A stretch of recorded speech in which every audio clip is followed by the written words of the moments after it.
Tonight on News Prime, Finance Minister says Nigeria has saved $20 billion from fuel subsidy removal. Adibiz's ICPC says the contractors yet to deliver project worth 74 billion naira to Nigerians. And the Forest United Nations Development Program urges Africa to tell its story. 6 first trial in Paris for blackmailing Paul Pogba in sports. Hello and welcome to News Prime here on Global TV, coming to you live from the nation's capital, Abuja. I am Edikan Michael. A reminder that we are on DSTV channel 365, free to air on Nicomsat and StarTimes channel 276. We begin tonight by informing you that the Dunes has spoken at the ceremony to mark the 100 days in office of Esther Uwasu-Jagge, head of service of the Federation, that the flows now return into the government covers for the further deployment to the aforementioned sectors. President Tinubu had announced the removal of subsidy removal in May of last year. However, 3 months later, it had been reported that Tinubu was considering a temporary subsidy on petrol as the crude oil prices and foreign exchange rate soared. And our President of the Senate, Godswill Akpabio, has advocated for a curriculum overhaul to boost skills acquisition and industrial development in Nigerian polytechnics. Akpabio spoke to a representative at the retreat for National Assembly members, rectors, chairmen of governing council, and other stakeholders in Abuja about the potential of polytechnics in driving innovation, drawing inspiration from global success stories like China and Europe. A pledge to enhance polytechnic capacity with enabling laws for sustainable development in Nigeria. President Tinubu has arrived in Nigeria from Brazil, where he attended the G20 Leaders Summit. The president had attended the summit, during which he endorsed the Global Alliance Against Hunger and Poverty. A Nigerian leader also held bilateral talks with the managing director of the International Monetary Fund, Kristalina Georgieva, who pressed reforms by President Tinubu. A delegation comprising the Minister of Foreign Affairs, Joseph Toga, the Minister of Livestock Development, and the Minister of Arts, Tourism, Culture, and Creativity accompanied Tinubu to the summit. And to Edo State, as the governor has granted Oba of Benin, Oba Awere II, full ownership right over returned stolen artifact. In a statement issued by Fred Istua, Chief Press Secretary to the governor, says the state government is revoking the concession of Oba Akenzua II Cultural Center, which was used as a motor park by the last administration. Meanwhile, Governor Monday Bubolo of the Edo State has constituted a 14-man state assets verification committee to probe the 8-year tenure of his predecessor, Godwin Obaseki. In a statement by the Chief Press Secretary to the Governor, Freddy Tual, says the panel, headed by retired Permanent Secretary in the Federal Ministry of Agriculture and Food Security, Dr. Ernest Afolabi, would be inaugurated on November 26, 2024. It was said setting up a committee became imperative following the governor's initiative to set the Edo State on the path of development and accountable leadership. It further noted that this path repeated calls for a more holistic database of the assets and liabilities of the previous administration. The Godwin Obaseki-led government allegedly came up with very scanty and limited assets and liabilities of the state. Governors elected on the platform of the main opposition People's Democratic Party rose from the meeting with a strong advice for Omar Damagun-led National Working Committee to call for the National Executive Committee meeting of the party latest by February. And since August, the National Working Committee has announced multiple postponements of the National Executive Committee expected to discuss issues bedeviling the party and present a substantive national chairman of the party who would take over from Damagun and complete the tenure of the suspended Iyorchia Hayu. In April, the National Executive Committee was set for August 15, but was postponed to October 24 and then later rescheduled to November 28 before it was indefinitely postponed. Governor Bala Mohammed of Bauchi State, who is also the chairman of the forum, says it is aware of the concerns of Nigerians and the PDP founding fathers, elders, and members of the party of seeming divisions within its ranks and files. The Northern Elders Forum has rejected the tax reform bill proposed by President Tinubu-led executive, calling it a policy conceived in bad faith and warning that it threatens national cohesion. The group criticized the manner of its implementation, alleging that key stakeholders, including members of the National Economic Council were sidelined during the process. Convener of the forum, Professor Ango Abdullahi, in a communique after the forum's Board of Trustees' second biannual meeting in Abuja, warned against the dubious policies that could further marginalize the North resource potential. The forum lauded the Northern State Governors Forum and the Northern Nigeria Council of Traditional Rulers for opposing the bill, describing their stance as patriotic while urging Northern politicians in the National Assembly to speak against it. Governor Alex Oti of Abia State says the government has taken pragmatic measures to rejig the state security architecture. Mr. Oti said this on Saturday when he briefed reporters at the end of the Security Council meeting held at Novzi Salangwa, South Lagos government area of the state. The government's measure is coming in the wake of the 18 November deadly attack on troops of the Joint Task Force of the Southeast and condemned Operation Odoka. The government has shot dead 3 soldiers during the attack in the Kenobizi community of Omoya, South Lagos government area of the state. Governor Oti described the attack on security personnel in the state as unfortunate, promising that positive and proactive approaches are being taken to address the state's security challenges. The Chief of Air Staff, Air Marshal Hassan Abubakar, has called on Tertiary Education Fund to extend its support to educational institutions under the Nigerian Air Force. He made the call when he paid a courtesy visit to the Tertiary Education Trust Fund headquarters in Abuja. Ramsey Nebo has the details. The Chief of Air Staff, Air Marshal Hassan Abubakar, also commended the Executive Secretary of TED Fund, Soni Echonu, for his strategic initiatives, particularly the increase in the Education Trust Fund from 2.5% to 3%. He noted that his boost has significantly enhanced funding for infrastructure, research, and faculty development across Nigeria's tertiary institutions. The TED Fund has been instrumental in advancing AFIT's mission by sponsoring institution-based research projects.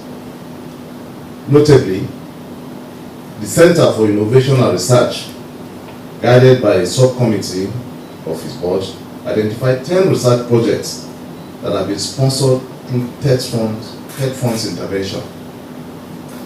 Additionally, TED Fund has generously funded the construction of critical infrastructure within the institute, further enhancing its capacity to deliver its mandate.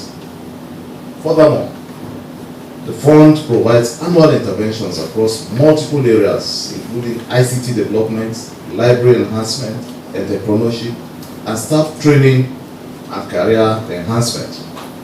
Additionally, TED Fund has supported capacity building by sponsoring AFIT staff to attend conferences both within Nigeria and internationally. We are therefore indeed very, very grateful to TED Fund. In response, TED Fund Executive Secretary Soni Echonu acknowledged the Air Force active participation in the recent National Research Fair and exhibition. He assured the Air Marshal that his request would be relayed to the Board of Trustees for consideration. Express our profound appreciation to the armed forces, including the Nigerian Air Force, for your support, for your loyalty and sacrifice in keeping us safe and in supporting Mr. President to guarantee security across the length and breadth of this country. We are indeed very proud of your exploits, particularly we are following what is happening in the Northwest. And we believe that with this concerted efforts, tranquility, peace, and security will be restored to enable us to focus more. The visit concluded on a positive note, with both parties reaffirming their commitment to advancing education in Nigeria. Ramsey Enoch Agbo reporting for Global Television. Now, following recent legal controversy surrounding the Rivers State financial entitlements, the Office of the Accountant General of the Federation says it will adhere to court orders regarding the disbursement of federal allocations to the state. The Director of Press and Public Relations at the Office of the Accountant General of the Federation, Bawa Mokwa, said that since there is a notice of appeal, the notice of appeal has overridden the earlier court judgment, and so far it is a court order that will be obeyed. The assurance comes amid the Federal High Court's ruling on October 30, 2024, which directed the Central Bank of Nigeria to withhold further monthly allocations to Rivers State. A report gathered says 6 years after former Governor Abinkole Amosun inaugurated the RISE project with grand promises to revitalize the positions and Ogun State agricultural landscape as a farming powerhouse, the 4 billion naira initiative lies in ruins. And our investigations revealed that 2 abandoned rice mills sitting on a 1.2 million hectares of arable land stand as silent monument to the state's unfulfilled potential. Our former governor of Ogun State, Abinkole Amosun, had in 2017 inaugurated the Matros Rice project and spoke with hope about the initiative. He said the initiative would align with the federal government's agricultural growth plan and transform Ogun into a powerhouse of industrial development. The Nigeria Labour Congress Yobe State chapter has described a circular circulating on social media platforms urging Yobe State civil servants to initiate a statewide strike as entirely false and unfounded. In a statement signed by the state chairman of the NLC, Mokhtar Tabutu, noted that the Joint Committee comprising representatives from the government and NLC has successfully concluded negotiations on the new minimum wage. The statement says that the report has been submitted to Governor Malabuni for review and approval. In a landmark move to boost tourism and hospitality industry, Imo State government has signed a memorandum of understanding with Hilton Group with the aim of repositioning the state as a destination for both business and leisure. At the signing of the MOU in Owerri, the Imo State capital governor Hope Uzodinma said that Hilton Group will manage Concord Hotel for the next 25 years, which form part of the agreement.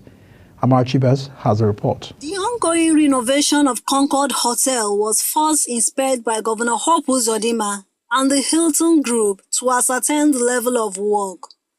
The governor highlighted that the partnership with the Hilton Group would elevate Concord Hotel into international standard and will further boost the tourism potentials of Imo State. I think we must encourage the inflow of people, traffic to this place. What is more, if Hilton is operating this hotel, it brings Imo State name to the world map. It means that using the Hilton honors, you can reside, you can do business. It also means that you can sit in any part of the world and make reservation using the facilities of Hilton Group. I don't think there is any better chain, hotel chain, that can manage this hotel better than Hilton. Governor Hope Uzodinma also said that the funding of the project was solely by the state government, which he said would cost an initial budget of 18 billion naira, with no plans to borrow funds for its execution. The contract for the full rehabilitation of the hotel to Record Engineering to the tune of slightly above 18 billion naira. It is our hope that they will complete the project within record time. Our initial contract period was to be 12 months. But today they've confirmed to me that they will finish in 9 months. The Senior Director of Development for Europe, the Middle East and Africa at the Hilton said the group was honored to collaborate with the Imo State government and look forward to lasting relationship with the Imo State government. It's an honor to be able to have this opportunity to bring our world-renowned brand to Owerri. We are very much looking forward to a long-lasting, successful business relationship. Thank you. We're honored. The event culminated in signing of the Memorandum of Understanding at the Government House, marking a significant milestone for the project. It is hoped that this new development will put Concord Hotel on track to becoming a world-class facility, reinforcing Imo State's position as a hub for tourism and hospitality in Nigeria. From Owerri, Amarachi Ibe, reporting for Global TV News.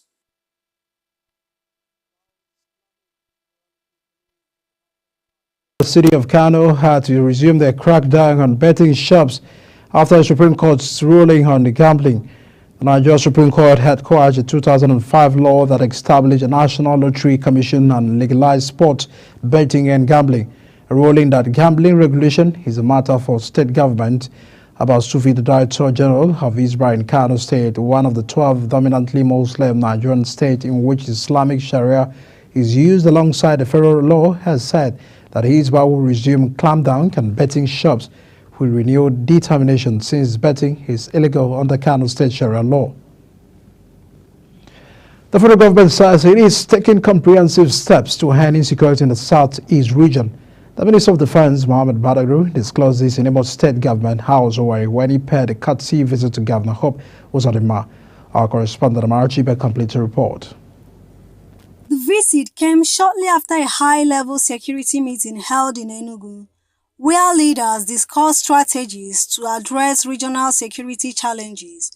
The Minister of Defense, Mohammed Badru Abubakar, said, "We had meeting with his support in Enugu with all the security stakeholders, that is the youth group, the chiefs and the CSOs, all from the southeast, and we have robust discussions, and they have contributed very well on how we can improve security in the southeast." Addressing pressmen after the visit, Imo State Governor Hope Uzodinma said, with the latest development, insecurity would be minimized in the zone. I think we are coming almost to the end of the tunnel, and we will soon see light. The thing about insurgency, kidnapping, and all manner of criminalities in the southeast will soon become a thing of the past. As for the Yuletide, our people, the security agencies here, they are prepared and well equipped. On his part, the General Officer commanding 82 Division Enugu, Major General Hassan Dada, called on the misled youths in the southeast to give up their arms and embrace peace. We make sure that the youth, just the way it took place last year, that it will be without crime or minimal level of crime within this festive period.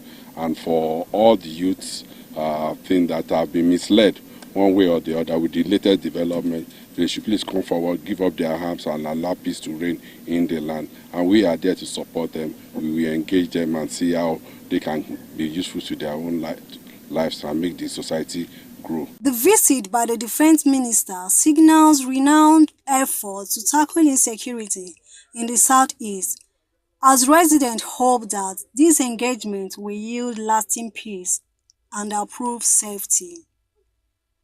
From Government House, Owerri, Amarachi Ibe, reporting for Global TV News. On a sad note, a retired public servant, Alhaji Jafaru McAfee, is dead. McAfee died in Kaduna at the age of 93. Alhaji Suleiman Abdukri, the Gakuan who announced the date on behalf of the family in a statement, said he passed away on Saturday night, explaining that a funeral prayer for the deceased will be held at the Sultan Bello Mosque. Late McAfee was a prominent figure in the Nigerian Muslim community and served as the chairman of the Jama'atu Nasri Islam in the state, having also served as a commissioner in the defunct Kaduna State. He was a veteran of the Nigerian Railway Corporation who joined the corporation in 1950 and had distinguished careers spanning over 4 decades. You're watching News Prime here on Global TV, coming to you live from the nation's capital, Abuja. When News Prime returns, ICPC says the contractors yet to deliver project worth 74 billion naira to Nigerians. We'll bring details of these as well as foreign and sports stories after this break. Please stay with us.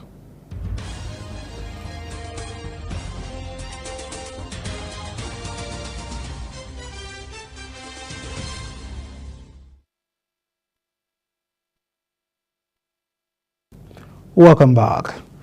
Chairman of the Independent Corrupt Practices and Other Related Offences Commission, ICPC, Dr. Musa Aliyu, says that the commission has tracked over 5,000 uncompleted projects since 2019, valued at 74 billion naira.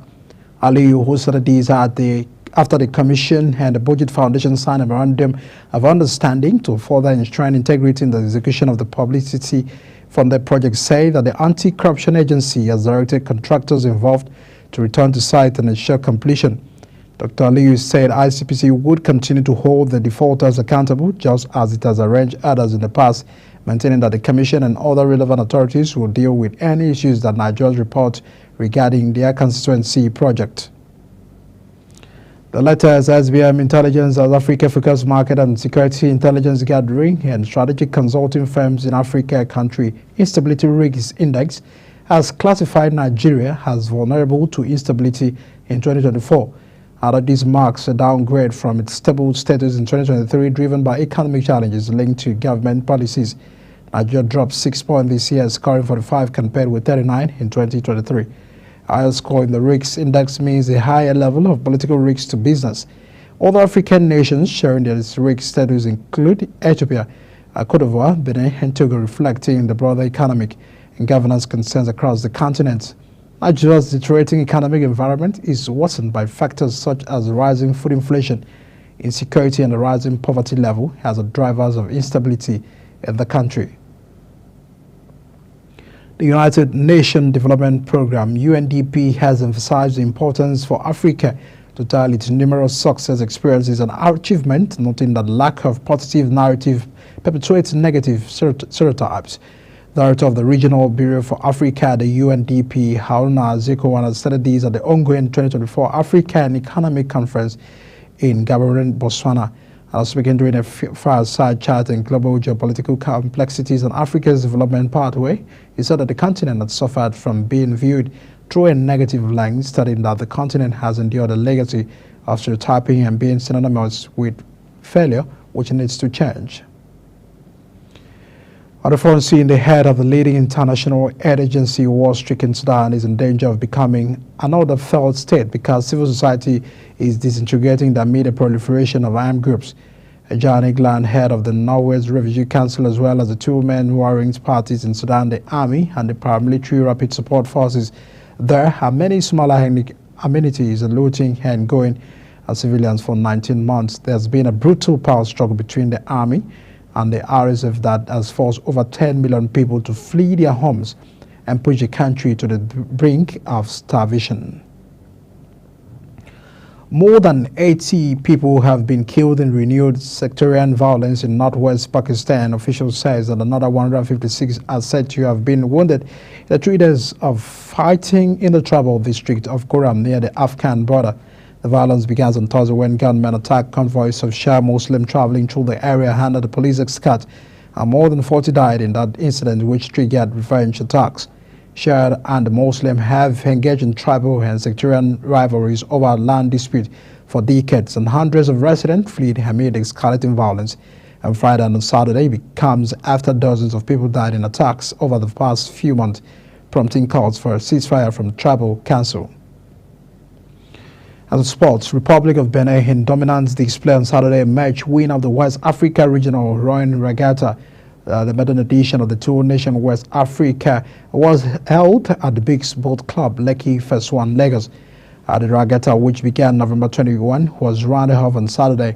And to win the competition, Benin Republic posed a dominant performance by winning 4 gold, 4 silver, and 1 bronze medal.